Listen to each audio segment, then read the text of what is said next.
medicine that trains your body to fight any foreign agents. Plants are helpful for the ecosystem. It's an electronic device for storing and processing data.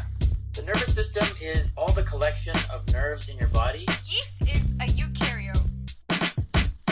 Welcome to Spectacular Science, where it's all about science, with your host, Akshay.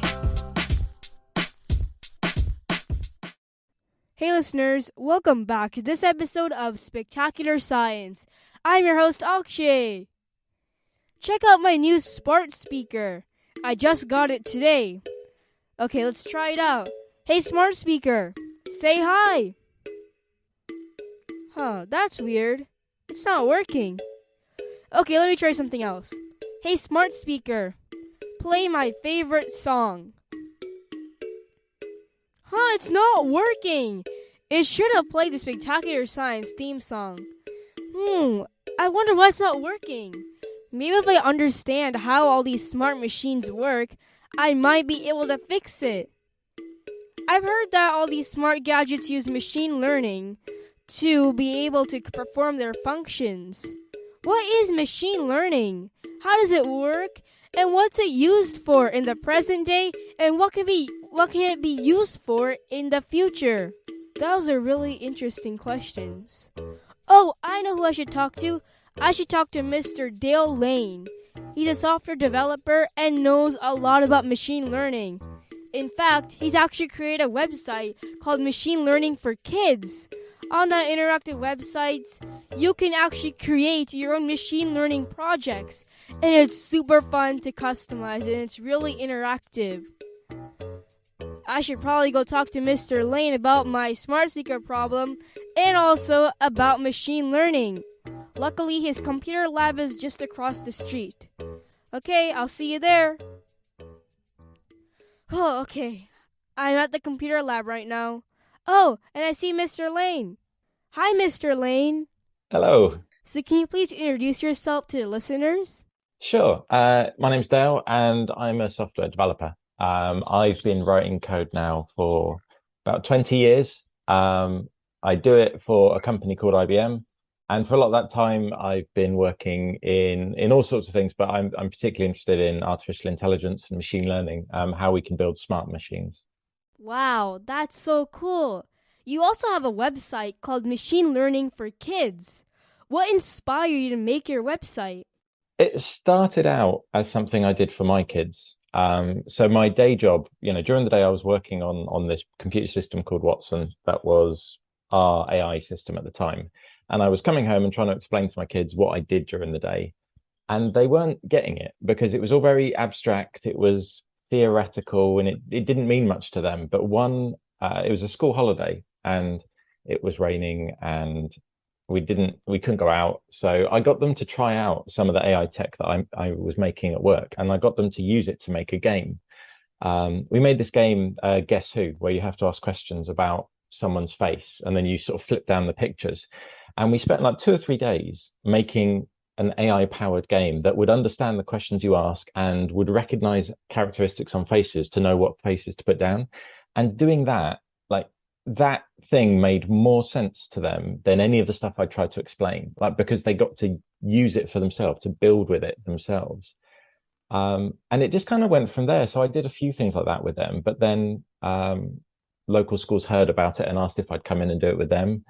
And then other schools heard, and it all kind of snowballed. But yeah, it all started as just I wanted to explain to my kids what I was doing at work.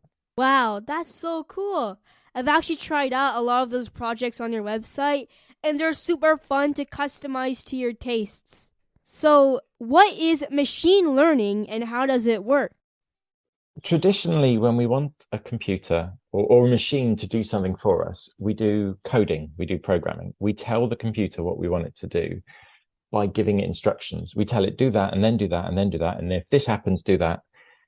And that is fine for a lot of jobs. But there are some jobs that we want a computer to do that are so complicated that we don't know how to write instructions for them. Like we can't say, do this, then do that, then do that. Because, if the job is recognize that a photo is a photo of a cat, Like you can't say, well, if this pixel is brown or if that pixel it has a line through it. Like there's too many differences to know how to do it. So for that type of job, we use an approach called machine learning. And that is instead of telling the computer how to do something, we show it examples of that thing over and over again. We give it examples of what we want it to know how to do. And computers are really good at spotting patterns in massive amounts of data. So computers can use the patterns that they see in all the examples we give it to learn how to do that job, even though we haven't told it how to do it. And that's why we call it learning, because the machine has learned how to do the job from the examples that we've given it. Wow, that's really interesting. So we basically teach the computers what to recognize. And what does AI have a tie-in with machine learning? So artificial intelligence. What's the relationship between them? AI is how we describe a project where we want a computer to do something that looks a bit smart. There are loads of different ways of doing AI. And for some simple AI projects, it's okay to do that rules-based approach I was saying, where, if this happens, do that. So we've got loads and loads of different ways of doing AI. Machine learning is one of them, but it's kind of our favorite because it's the way that allows us to do the really cool, the really powerful AI projects. But yeah, AI has been around for many years, longer than I've been alive as an idea. It's that vision of we want the computer to do something that's a bit smart. Whereas machine learning is just one technique that we have for doing it. So what can machine learning be used for, and what are some real world examples of machine learning? Machine learning is everywhere nowadays. I guess the most obvious examples are the things like Alexa's and Google Home and Apple's Siri, Microsoft's Cortana. They're using machine learning because they've been trained to recognize the meaning of the commands that we give them. But I guess other examples that you'll have seen. Actually, a lot of the projects on my website are based on sort of real world projects. So I get students to build an example of something using machine learning based on some real world use of machine learning. So, and often it's ones that people don't notice. Like one of my favorites is you write on an envelope an address like a zip code, and the machine learning recognizes the zip code so it knows where the letter should go. That's a real world use case. The large scale sorting offices, mail offices have automated the way we sort packages and parcels and letters using machine learning. So yeah, anytime where we want computers to recognize things and do that really, really quickly at huge scale, often there's machine learning involved. Wow, that's really interesting that there's so many things around us that just use machine learning, like my own smart speaker at home. So what advice do you have for kids who are interested in technology and just science in general?